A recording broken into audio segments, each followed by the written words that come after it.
दोस्तों, हमारे देश के प्रधानमंत्री श्री नरेंद्र मोदी जी के पास देश भर के अलग अलग राज्यों में घूमने का, चुनाव प्रचार करने का, चुनाव प्रचार के लिए कई दौरे करने का भरपूर वक्त है। उनके पास इस देश के यूट्यूबर्स को, इस देश के क्रिएटर्स को अवार्ड देने का खूब वक्त है। उनके पास तरह तरह की योजनाएं सामने लाने का और उनके पास तरह तरह की अपनी योजनाओं का बखान करने का खूब वक्त है दोस्तों। लेकिन उनके पास अगर वक्त नहीं है तो वो मणिपुर के लिए, जी हाँ, मणिपुर के लिए प्रधानमंत्री मोदी जी के पास बिल्कुल भी वक्त नहीं है। और ये बात खुद एक खिलाड़ी जो कि जीता है, उसे गर्व होना चाहिए कि वो मेडल जीता, उसे गर्व होना चाहिए कि वो चैंपियनशिप जीता, लेकिन उसे अपने जीतने से ज्यादा फिक्र अपने राज्य मणिपुर की है। और मंच से उसने ये कहा कि प्रधानमंत्री मोदी जी को मणिपुर का दौरा करना चाहिए।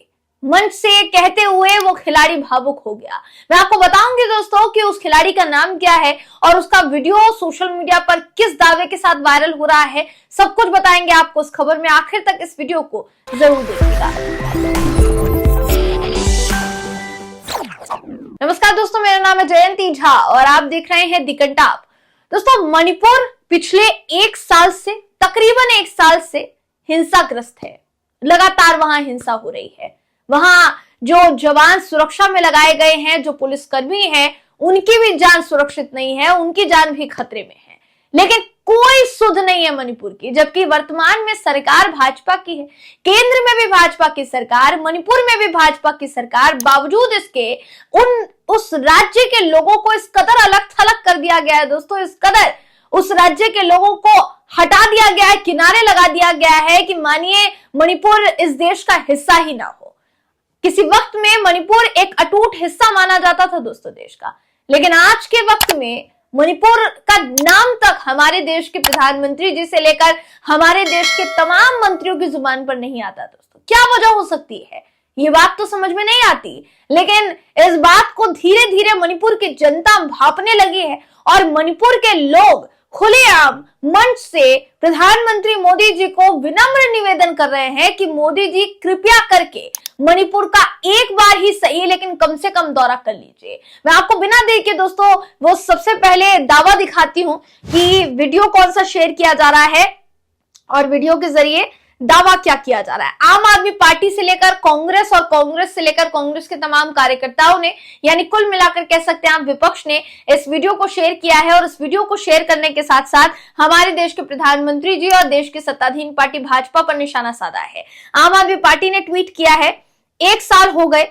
मणिपुर में हिंसा जारी है, लोग मर रहे हैं, एक बार मणिपुर में विजिट कर ले मोदी जी, यहां हमें शांति चाहिए। ये कहा है दोस्तों किसने? ये कहा है मैट्रिक्स फाइट नाइट के रेसलर चुंगरेंग कोरेन ने, जो कि इंडियन रेसलर हैं। उन्होंने ये बात कही है दोस्तों, जैसा इस वीडियो में नजर आ रहा है, वो इस पूरी चैंपियनशिप को जीते, जो चैंपियनशिप उन्होंने लड़ी, और अपने हाथ में इनाम होने से ज्यादा उनके पास माइक था। उनको इस बात की खुशी थी क्योंकि उस माइक के जरिए वो पूरी दुनिया तक ये मैसेज पहुंचा देना चाहते थे कि मणिपुर में इस वक्त जो हो रहा है वो भयावह है और उस पर हमारे देश की सरकार का ध्यान खींचना इतना जरूरी है क्योंकि देश की सरकार कुंभकर्ण की नींद सो रही है। दोस्तों, ये जो ट्वीट है इसमें आगे ये भी लिखा है कि खिलाड़ी जीत पर भी दुख में रो रहा है, देश का ये हाल कर दिया है मोदी ने। यह आम आदमी पार्टी ने लिखा है। आपकी स्क्रीन पर इस वक्त मैं आपको अमर उजाला की खबर दिखा रही हूं, जिसमें क्या कुछ लिखा है, जानकारी क्या है। पहले आप जानकारी से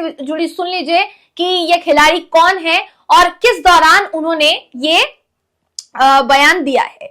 तो ये जो खबर है कहती है कि मणिपुर के मिक्स्ड मार्शल आर्ट फाइटर हैं चुंगरेंग कोरेन। इनका वीडियो सोशल मीडिया पर वायरल है, जिसमें कहते हुए नजर आते हैं कि प्रधानमंत्री नरेंद्र मोदी जी जातीय हिंसा से जो प्रभावित मणिपुर है उसमें जल्द से जल्द राहत देने की मांग ये करते हुए नजर आते हैं। इस वीडियो में वो काफी भावुक भी नजर आ रहे हैं और ये जो बयान दोस्तों ये उन्होंने दिया है, ये बयान उन्होंने मैट्रिक्स फाइट नाइट में एक बाउट के बाद उन्होंने ये बयान दिया। कोरेन ने कहा, मेरा विनम्र अनुरोध है, मणिपुर में हिंसा हो रही है, लगभग 1 साल हो गया है, लोग मर रहे हैं, कई लोग राहत शिविर में रह रहे हैं, इन राहत शिविरों में भोजन और पानी की कमी है, बच्चे ठीक से पढ़ाई नहीं कर पा रहे हैं, भविष्य स्पष्ट नहीं है। मोदी जी कृपया एक बार मणिपुर का दौरा करें और राज्य में शांति बहाल करें।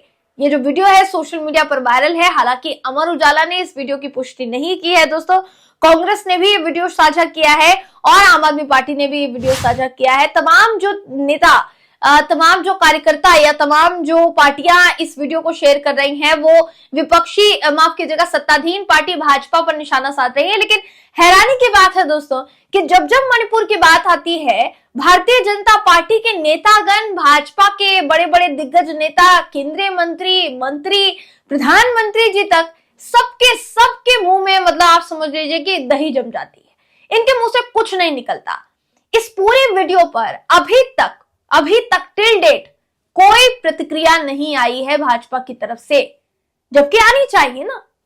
आपके देश का एक राज्य जो कि 1 साल से जल रहा है, 1 साल से हिंसाग्रस्त है, उस राज्य का एक खिलाड़ी जीतता है किसी चैंपियनशिप को, और जीतने के बाद आपको उस पर गर्व होना चाहिए कि ऐसी स्थिति में वो उस मणिपुर की हालत को पूरी दुनिया के सामने रख रहा है, जिस मणिपुर को आपने अकेला छोड़ दिया है, जिस मणिपुर की सुध लेने के लिए आप तैयार नहीं है, जिस मणिपुर का नाम भी अपनी जुबान पर लाने के लिए आप तैयार नहीं है।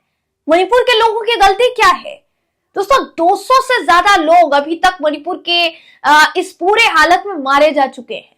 कई लोग घायल हैं, भारी संख्या में लोग घायल हैं। हर रोज हजारों हजार एफआईआर वहां दर्ज हो रही है। लेकिन क्या कौन सी अपडेट अभी तक सामने आई है आपको सरकार की तरफ से कि सरकार ने संज्ञान लिया है मणिपुर का और वहां पर शांति बहाल हो गई है? अब तो मीडिया ने भी कवर करना बंद कर दिया। शुरुआत में जब मणिपुर का मामला सामने आया था, मणिपुर में लगातार हिंसा हो रही थी दोस्तों, तो कम ही संख्या में सही, लेकिन कुछ चैनल ही सही दिखा तो रहे थे कि मणिपुर में क्या चल रहा है। कुछ चैनल के रिपोर्टर ही सही कम से कम मणिपुर जा तो रहे थे कि वहां क्या चल रहा है। लेकिन अब मणिपुर जाने के लिए भी कोई तैयार नहीं है। जैसे जैसे चुनाव नजदीक आ रहा है, मणिपुर, मतलब आप समझ लीजिए कि राज्य ही नहीं है हमारे देश में, इस तरीके से जताने की कोशिश की जा रही है। लेकिन क्या ये सही है दोस्तों? क्या इसको सही माना जा सकता है?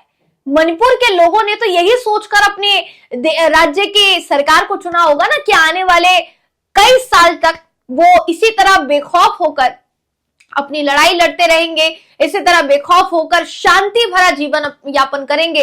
लेकिन उन्हें नहीं पता था कि उनके राज्य की सरकार, केंद्र की सरकार, दोनों में बीजेपी होते हुए भी उनको बीच मझधार में छोड़ दिया जाएगा। दोनों जगह बीजेपी होते हुए भी मणिपुर की जनता ने क्या बीजेपी को चुनकर गलती की है? इसका जवाब हमारे देश की सत्ताधीन पार्टी को देना चाहिए। उस खिलाड़ी को ये जवाब मिलना चाहिए कि वो जिस प्रधानमंत्री जी से आग्रह कर रहा है, वो प्रधानमंत्री जी उसका जवाब, सवाल का जवाब देंगे या नहीं, ये बात सामने आनी चाहिए दोस्तों। ये समझ में आना चाहिए उस खिलाड़ी को। आप उसके इस हालत पर और मणिपुर के इस हालत पर क्या सोचते हैं? आपकी राय क्या है? कमेंट करके हमें जरूर बताइएगा। अगर आपको ये वीडियो पसंद आया हो तो वीडियो को लाइक कीजिए, शेयर कीजिए, चैनल को सब्सक्राइब करना बिल्कुल भी ना भूलें। फिर मुलाकात होगी आपसे अगली वीडियो में। तब तक के लिए नमस्कार।